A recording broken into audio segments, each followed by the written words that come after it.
ہر قسم کی حمد و ثنا، تعریف و توصیف اس ذات کے لیے جس نے اس کارخانہ عالم کو وجود بخشا، اور کروڑ ہا کروڑ درود و سلام اس کے آخری پیغمبر پر جنہوں نے دنیا میں حق کا بول بالا کیا۔ موسم گرما کی آمد ہے۔ آج سے چند روز، چند ہفتے یا چند مہینے پہلے سردی اپنے شباب پر تھی۔ ہم سردی کی پوشاک، لباس خریدنے میں مصروف تھے۔ کوئی سویٹر خرید رہا ہے تو کوئی جیکٹ کا انتظام کر رہا ہے، سردی سے بچاؤ کے لیے کوئی ٹاپ کر رہا ہے تو کوئی انگیٹھی سلگا رہا ہے۔ لیکن آج بالکل اس کے اپوز، اس کے بالکل مد مخالف موسم گرما کی شروعات ہے، اور یوں سمجھیے کہ باقاعدہ موسم گرما کا آغاز ہو چکا ہے۔ سائنسدانوں کے نقطۂ نظر سے، سائنس کی تھیوری کے حساب سے گرمی کا موسم کیوں وجود میں آتا ہے، تو سائنسدانوں کا کہنا ہے کہ جب زمین گردش کرتی ہے، سورج زمین کے گرد چکر لگاتا ہے، تو جب سورج کا چکر پھیرا لگتے لگتے، گردش کرتے کرتے سورج زمین سے دور ہوتا ہے، فاصلے پر چلا جاتا ہے، تو سردی کا موسم وجود میں آتا ہے سورج کے فاصلے کی وجہ سے۔ اور جب سورج گردش کرتے کرتے کرتے زمین کے قریب آتا ہے تو یہ فاصلہ کم ہونے کی وجہ سے سردی کا موسم وجود میں آتا ہے۔ یہ سائنسی نقطۂ نظر ہے، لیکن ہماری شریعت، ہمارا دین مقدس اسلام اس بارے میں کیا کہتا ہے کہ موسم کیوں وجود میں آتے ہیں؟ تو بخاری شریف کے اندر حضرت ابو ہریرہ رضی اللہ تعالیٰ عنہ کی روایت اس سے پہلے بھی آپ سن چکے سردی کے موسم سے متعلق۔ تو فرماتے ہیں اشتکت النار الی ربہا، ایک مرتبہ دوزخ نے، جہنم نے اللہ پاک سے شکایت کی، اور اس نے کس بات کی شکایت کی؟ کہنے لگی اکل بعضی بعضا، پروردگار میرا ایک حصہ میرے دوسرے حصے کو کھائے جا رہا ہے، مجھے بڑی گھٹن فیل ہو رہی ہے، گھٹن محسوس ہو رہی ہے، تو اس گھٹن کی وجہ سے تو مجھے سانس لینے کی اجازت عطا فرما، فأذن لی ان اتنفس، تو مجھے سانس لینے کی اجازت دے۔ یہ جہنم اللہ تعالیٰ سے عرض کر رہی ہے۔ فأذن لہا بنفسین، اس کی درخواست سن کر اللہ تعالیٰ نے جہنم کو سال میں 2 مرتبہ سانس لینے کی اجازت عطا فرمائی۔ نفس فی الشتاء، جہنم سال میں ایک سانس لیتی ہے سردی کے موسم میں، تو سردی کا موسم وجود میں آتا ہے۔ ونفس فی الصیف، اور جہنم سال میں دوسرا سانس لیتی ہے گرمی کے موسم میں، تو دوسرے سانس کی وجہ سے گرمی کا موسم وجود میں آتا ہے۔ آگے آپ نے فرمایا فَأَشَدَّ مَا تَجِدُونَ مِنَ الْحَرِّ وَأَشَدَّ مَا تَجِدُونَ مِنَ الزَّمْهَرِيرِ، کہ دنیا کے اندر جو کچھ بھی سردی یا گرمی کی شدت، حرارت تم محسوس کرتے ہو، تو یہ جہنم کے اسی سانس کا اثر ہوتی ہے، جہنم کے اسی سانس کی وجہ سے وجود میں آتی ہے، پیدا ہوتی ہے۔ تو یہ ہمارا اسلامی نقطۂ نظر کہ گرمی کا موسم کیوں وجود کے اندر آتا ہے۔ اللہ تعالیٰ نے انسان کی فطرت، اس کا مزاج ایسا نازک بنایا ہے کہ وہ نہ سردی برداشت کرے نہ گرمی برداشت کرے، اور جب بارش کی طلب ہوتی ہے، برسات کے اندر تھوڑی تاخیر ہوتی ہے تو شور واویلا مچاتا ہے، آخر میں نماز استسقاء کے لیے نکلتا ہے، اور اس کے نتیجے میں جب بارش ہوتی ہے اور موسلا دھار بارش ہوتی ہے تو وہ بارش سے بھی اگتا جاتا ہے، اوب جاتا ہے۔ انسان بڑا جلد باز واقع ہوا ہے، کسی بھی چیز کو جلدی طلب کرتا ہے، اور جب ادھک ماترا میں وہ مل جائے تو اس سے اگتا بھی جاتا ہے۔ یہ انسان کی فطرت ہے، اس کا مزاج ہے۔ سردی کا موسم تھا تو انسان کہہ رہا تھا کہ تھوڑی گرمی ہو، تھوڑی حرارت ملے تو کتنا اچھا ہو، اور اس کے لیے وہ انتظام کرتا تھا، انگیٹھی سلگا رہا ہے، تاپ کر رہا ہے۔ اور سردی کا موسم جب رخصت ہو چکا اور گرمی کا موسم آیا تو جس گرمی کی فریاد وہ سردی کے موسم میں کر رہا تھا، اب اسی گرمی کو وہ برا بھلا کہنے لگ جاتا ہے کہ کیا گرمی آ گئی، پسینے بہہ رہے ہیں، انسان 2 قدم 2 گھڑی مسجد سے باہر چل نہیں سکتا، گھر تک پہنچتا ہے تو پسینے میں شرابور ہو جاتا ہے، تو اس طرح فریاد اور واویلا کرنے لگتا ہے۔ یہ انسان کی فطرت ہے۔ تو موسم جو ہے یہ اپنی مرضی سے تو آتا نہیں، اللہ تعالیٰ کا حکم ہوتا ہے، ایک موسم آتا ہے، دوسرا موسم اس کی جگہ لیتا ہے، وہ وقت سفر باندھتا ہے، رخصت ہوتا ہے، پھر تیسرا موسم اس کی جگہ آ کر اپنا ڈیرا ڈالتا ہے، اپنی جگہ بناتا ہے۔ سردی کا موسم رخصت ہوا، گرمی کا موسم آیا۔ گرمی کے موسم میں انسان گرمی کی شدت اور حرارت کی وجہ سے تھوڑا چڑچڑے پن کا شکار ہو جاتا ہے، سر میں درد ہوتا ہے، کچھ لوگوں کو گرمی کی الرجی ہوتی ہے، تو انسان اپنی فطرت کی وجہ سے موسم کو برا بھلا کہنے لگ جاتا ہے، لان تان کرتا ہے، ملامت کا نشانہ بناتا ہے۔ ایک حدیث قدسی میں اللہ تعالیٰ نے انسان کی فطرت کو بیان کرتے ہوئے فرمایا یؤذینی ابن آدم، میرا بندہ بھی عجیب بندہ ہے کہ وہ مجھے برا بھلا کہتا ہے، لان تان کرتا ہے، لانت ملامت کرتا ہے۔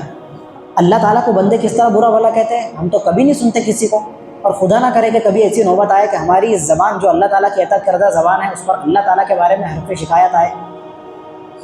تو آگے اس کو اللہ تعالیٰ نے خود حدیث قدسی کے اندر ایکسپلین کیا یسب الدہر کہ انسان براہ راست اللہ تعالیٰ کو برا بھلا نہیں کہتا بلکہ وہ زمانے کو برا بھلا کہتا ہے، لعنت ملامت کرتا ہے۔ اب دیکھو سردی کا موسم تھا تو گرمی کی طلب کر رہا تھا کہ تھوڑی گرمی ملے، حرارت ملے تو سردی کیا ہو، دفع ہو۔ اب گرمی کا موسم آیا تو کہہ رہا ہے کہ نہیں آپ اے سی چالو کرو، کولر کا بندوبست کرو، تھوڑی ٹھنڈک کا انتظام ہو۔ تو انسان زمانے کو برا بھلے کہہ کر اللہ تعالیٰ کو لعنت ملامت کا نشانہ بناتا ہے، حالانکہ اللہ تعالیٰ نے فرمایا وہ انا الدہر، زمانہ کوئی اپنی مرضی سے نہیں آیا، حقیقت میں دیکھا جائے تو زمانہ میں خود ہوں۔ اللہ تعالیٰ کہہ رہا ہے میری اپنی ذات خود زمانہ ہے۔ اللہ تعالیٰ کی ذات کیسے زمانہ ہو سکتی ہے؟ تو جو زمانے کی الٹ پھیر ہے، زمانے کی گردش ہے، سردی کا موسم رخصت ہوا، گرمی آئی، گرمی رخصت ہوگی، پھر برسات کا موسم آئے گا، تو یہ جو موسموں کی چینجنگ ہے یہ کس کے دستے قدرت میں ہے؟ اللہ تعالیٰ کے دستے قدرت میں ہے۔ اللہ تعالیٰ فرماتا ہے کہ انسان زمانے کو برا بھلا نہیں کہتا بلکہ وہ مجھے برا بھلا کہتا ہے۔ کیوں؟ اس لیے کہ زمانہ میں ہوں، اقلب اللیل والنہار، دن اور رات کی گردش، موسموں کی چینجنگ، موسموں کی الٹ پھیر، ان کی تبدیلی کس کے دستے قدرت میں ہے؟ میرے دستے قدرت میں ہے۔ تو انسان کو یہ رویہ اختیار نہیں کرنا چاہیے کہ وہ موسم کو برا بھلا کہے اور موسم کو لعنت ملامت کا نشانہ بنائے۔ تو اللہ تعالیٰ فرماتے ہیں کہ تم موسم کو برا بھلا نہیں کہہ رہے بلکہ حقیقت میں اللہ پاک کی ذات کو ملامت کا نشانہ بنا رہے ہو۔ تو آج کی ہماری نشست کا جو موضوع ہے وہ ہے موسم گرما اور اسلامی تعلیمات، یا یہ کہہ لیجئے کہ موسم گرما، مسائل اور احکام۔ آج ہم تھوڑا اس موضوع پر بات کریں گے انشاءاللہ۔ تو سب سے پہلے گرمی کے موسم میں ہمیں گرمی کو برا بھلا کہنے کی بجائے، اس کو لعنت ملامت کرنے کی بجائے، گرمی کے موسم کو یاد کر کے آخرت کی گرمی کو یاد کرنا چاہیے کہ یہاں کی تم گرمی کی شدت اور حرارت کو برداشت نہیں کر پا رہے۔ انسان کو دنیا کی گرمی کو دیکھ کر آخرت کی گرمی اور وہاں کی شدت کو یاد کرنا چاہیے۔ اور وہاں کی گرمی اور شدت کا کیا عالم ہوگا؟ مسلم شریف کی روایت ہے اور حضرت مقداد جو مشہور صحابی رسول ہے فرماتے ہیں کہ حضور پرنور صلی اللہ علیہ وآلہ وسلم کا فرمان ذیشان ہے تدنی الشمس یوم القیامت من حتی تکون منہم کمقدار میل۔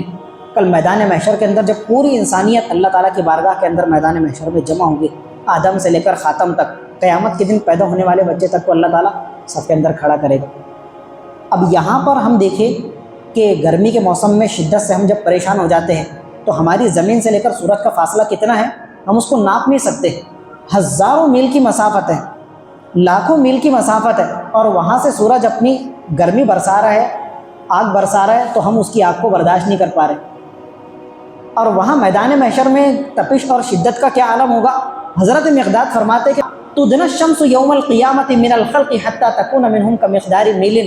وہاں سورج ہزاروں میل کے فاصلے پر نہیں ہوگا، میدان محشر کے اندر سورج کو اللہ تعالیٰ تمہارے اتنے قریب لا کر کھڑا کر دے گا کہ 1 میل کے فاصلے پر آ کر کھڑا ہو جائے گا سورج، جو آج لاکھوں میل کے فاصلے پر ہے، صرف 1 میل کا فاصلہ ہوگا۔ کیا شدت کا عالم ہوگا؟ جب آپ یہ گرمی برداشت نہیں کر پا رہے تو اس گرمی کو کیسے آپ برداشت کر پائیں گے، سہار پائیں گے؟ تو آگے حضور نے فرمایا کہ اس گرمی کی وجہ سے انسان پسینے کے اندر اپنے گناہوں کی وجہ سے ایسا شرابور ہوگا، پسینے میں غرقاب ہوگا کہ کسی کے ٹخنوں تک پسینہ ہوگا، کوئی گھٹنوں تک غرق ہوگا، کسی کی کمر تک ہوگا، کسی کی ہنسلی تک ہوگا، اور کوئی پورا کا پورا وہ اپنے پسینے کے اندر ڈوب چکا ہوگا۔ یہاں تو وہ ماجرا ہے بھی نہیں۔ تو جب انسان دنیا کی گرمی کو دیکھے، محسوس کرے، تو اس گرمی کو لعنت ملامت کرنے کی بجائے آخرت کی گرمی کو یاد کرے، یہ تو اس کے مقابلے میں کچھ بھی نہیں ہے۔ انسان ذرا موم بتی سلگائے اور موم بتی کے فلیم پر ہاتھ رکھ کر دیکھے، اس کی شدت کو برداشت نہیں کر سکتا۔ اور جہنم کی گرمی کا کیا حال ہے؟ تو یہ ترمذی شریف کی روایت ہے جس کو حضرت ابو ہریرہ بیان فرماتے ہیں کہ تاجدار مدینہ صلی اللہ علیہ وآلہ وسلم نے ارشاد فرمایا اوقد علی النار 1000 سنۃ حتی احمرت، کہ اللہ تعالیٰ نے جہنم کی آگ کو 1000 سال تک دہکایا۔ جہنم کی موجودہ آگ کتنے سال تک دہکائی گئی؟ پہلے مرحلے کے اندر 1000 سال تک کی دہکائی گئی، بھڑکائی گئی۔ کتنی بھڑکائی گئی؟ یہاں تک کہ اس کی یہ پوزیشن ہو گئی حتی احمرت، وہ بالکل سرخ ہو گئی، لال بھڑکدار۔ اس کے بعد پھر اللہ تعالیٰ نے ثم اوقد علیہ 1000 سنۃ، مزید 1000 سال تک اس کو دہکایا، بھڑکایا۔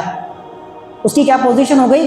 حتی بیضت، یہاں تک کہ وہ دہکتے دہکتے بالکل سفید ہو گئی۔ سفید، آپ نے کبھی سفید آگ دیکھی ہے؟ لیکن جہنم کی آگ کی حضور نے یہاں پر منظر کشی فرمائی۔ پہلے 1000 سال تک دہکائی گئی، سیاہ ہو گئی، دوسرے 1000 سال دہکائی گئی، پھر کیا ہو گئی؟ سفید ہو گئی۔ ثم اوقد علیہ 1000 سنۃ، تیسری مرتبہ اللہ تعالیٰ نے مزید اس کو 1000 سال تک دہکایا، بھڑکایا، حتی اسودت۔ اب وہ جہنم کی موجودہ پوزیشن یہ ہے اس آگ کی کہ اب وہ بالکل سیاہ ہو چکی ہے۔ کالی ہو چکی ہے، فہی سودا و مظلمہ، اب جہنم کی آگ کی پوزیشن یہ ہے کہ وہ اب ہمیشہ یعنی جب اللہ تعالیٰ قیامت کے دن جہنمیوں کو، نافرمانوں کو اس کے اندر ڈالے گا، داخل کرے گا، وہ بالکل کالی اور سیاہ ہے۔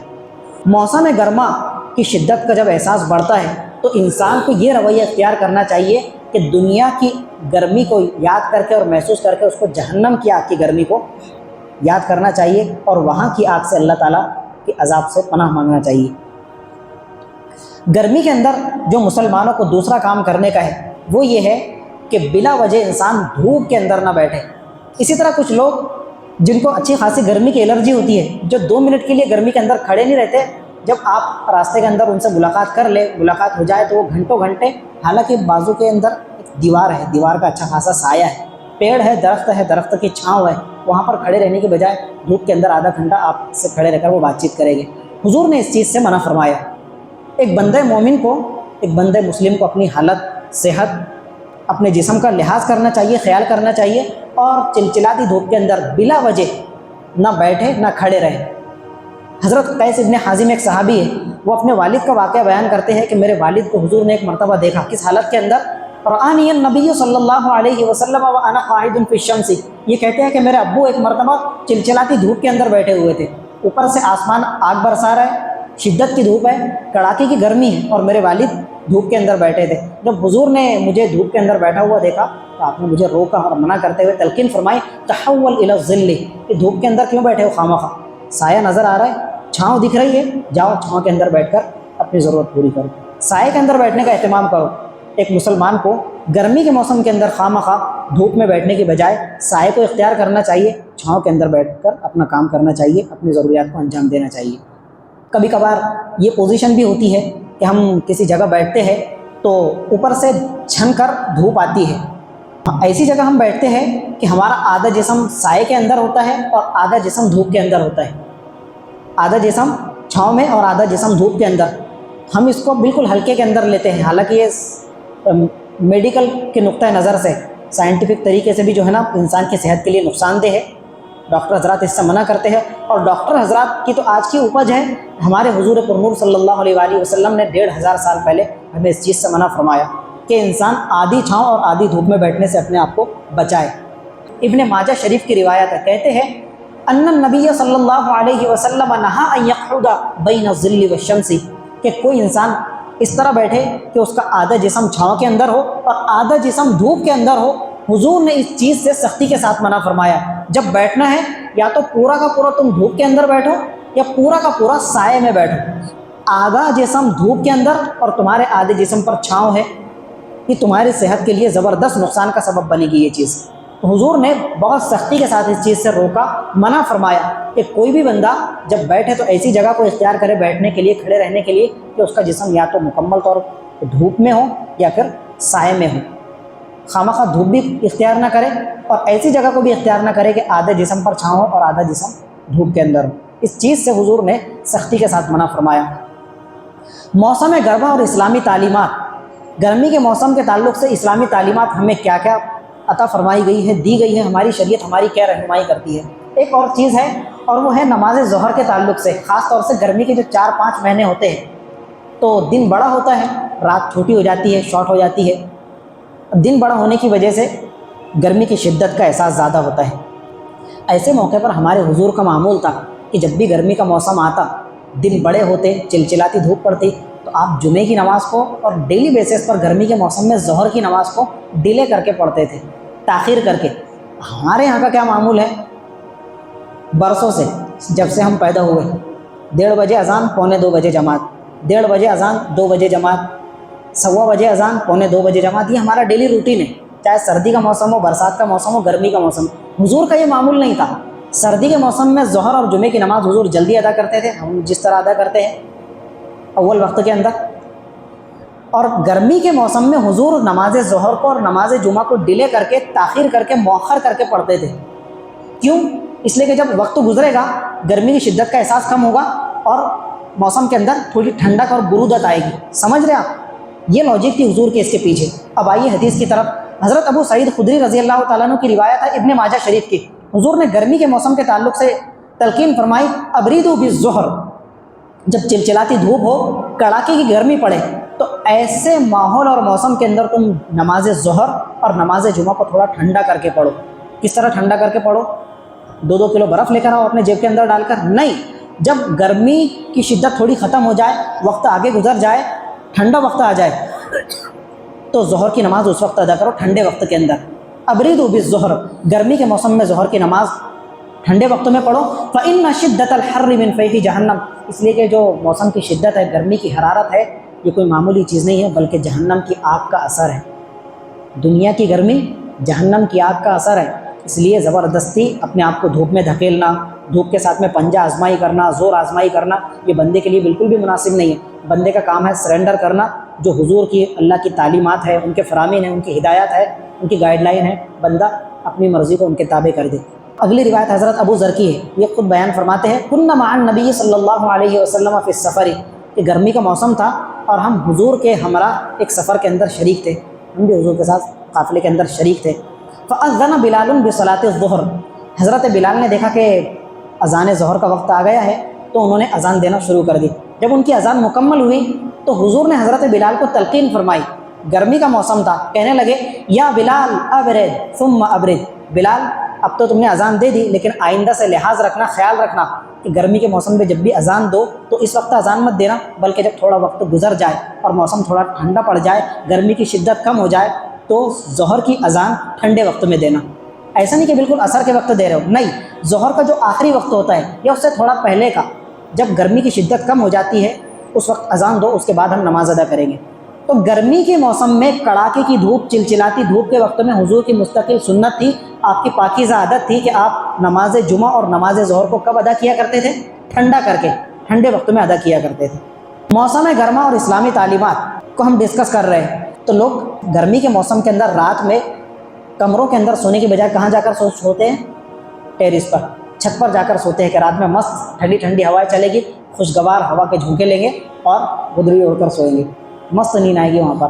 بہت اچھی بات ہے، آپ جا کر سوئیے، لیکن حضور نے اس موقع پر بھی ایک تلقین فرمائی، اور کروڑ کروڑ اللہ تعالیٰ کی رحمتیں، سلامتیاں نازل ہو گنبد خضرا پر مکین صلی اللہ علیہ وآلہ وسلم پر، کہ آپ نے امت کا کس قدر لحاظ فرمایا، ہماری کس قدر رعایت فرمائی۔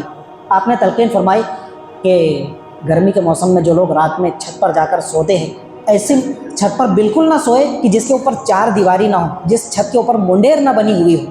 بغیر 4 دیواری والی، بغیر منڈیر والی چھت پر سونے سے حضور نے سختی کے ساتھ میں منع فرمایا ہے۔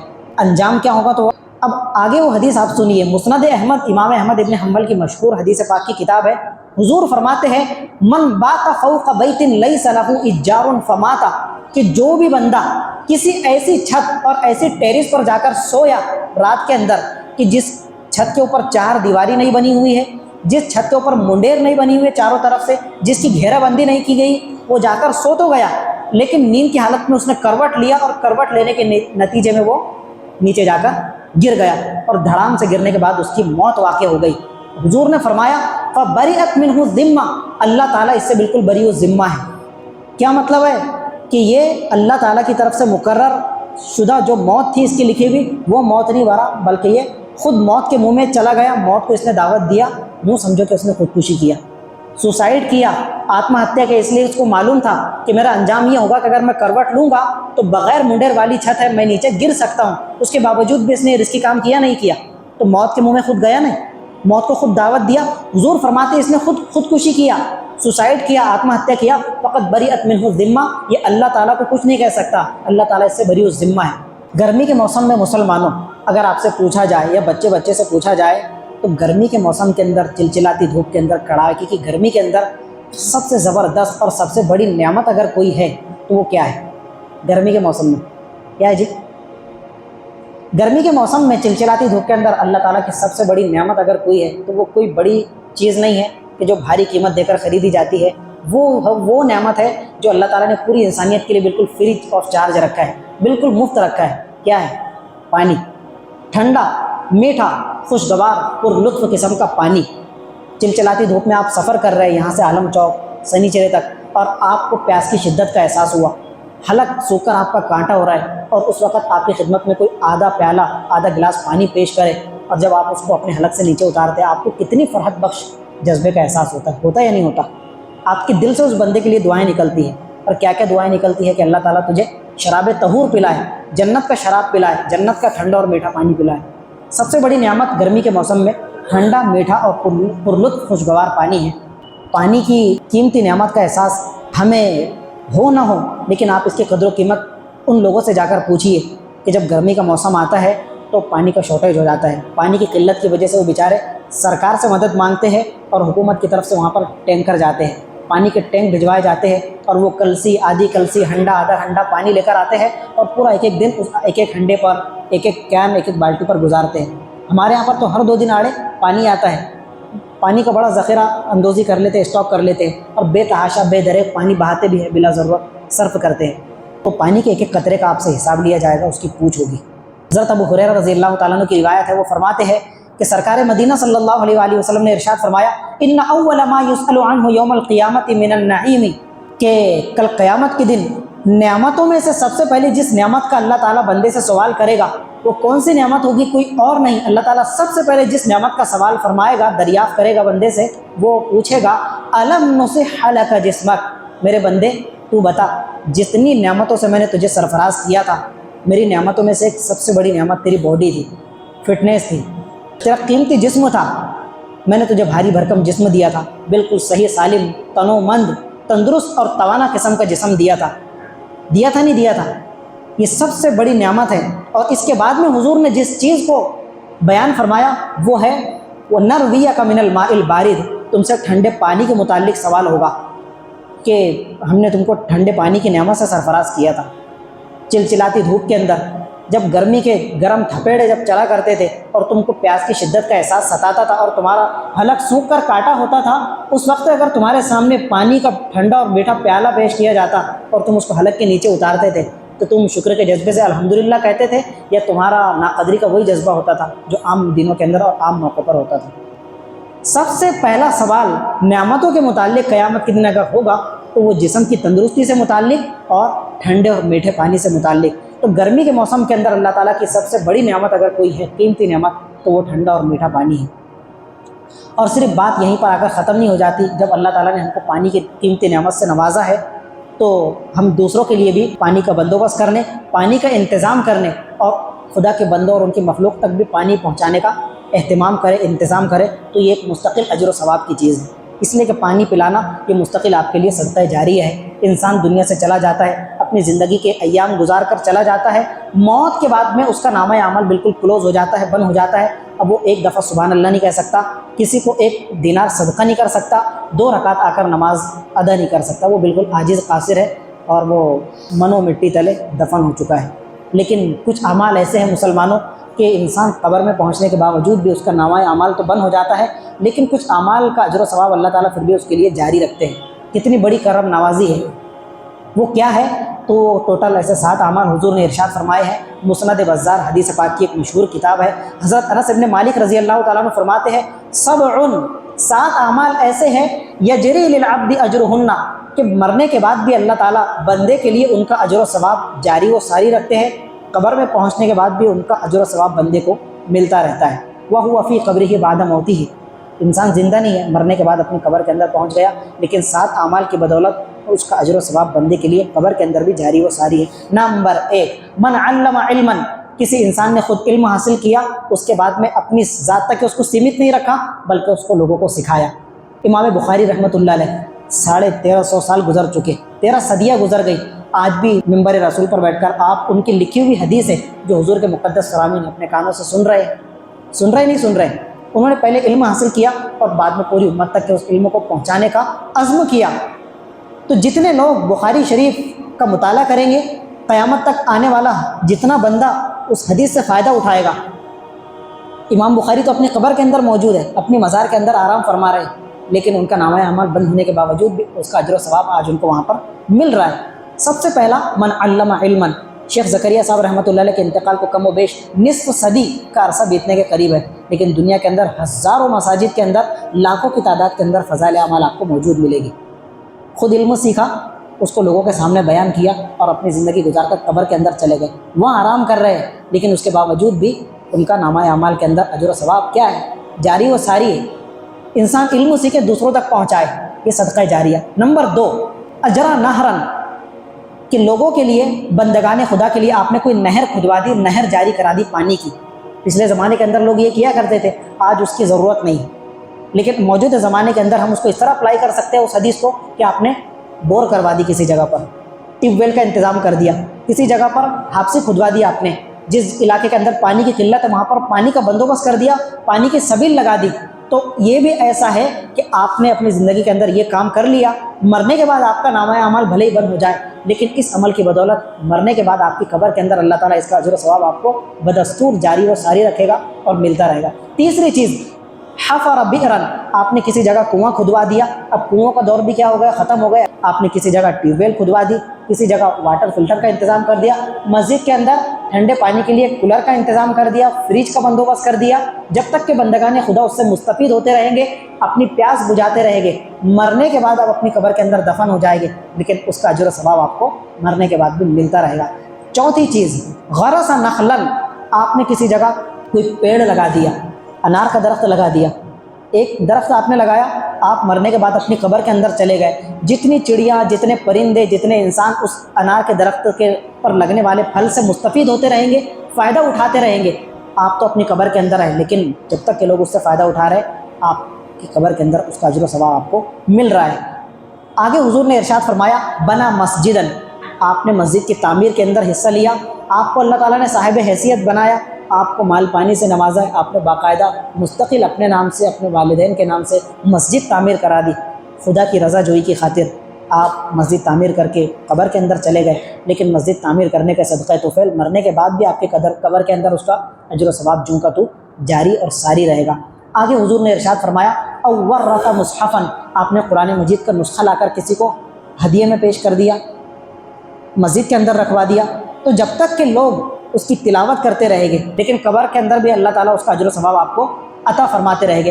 اور آخری چیز حضور نے ارشاد فرمائی، او ترک ولدا یستغفر له بعد موته، میں تو مر گیا، میں نے اپنے پیچھے ایسی نیک صالح اولاد چھوڑا کہ جو نہ ہنجار نہ بکار اولاد دی ہے، بلکہ میرے مرنے کے بعد یا والدہ کے مرنے کے بعد اپنی ماں کے لیے، باپ کے مرنے کے بعد باپ کے لیے دعائیں بخشش کرتا ہے، دعائیں مغفرت کرتا ہے۔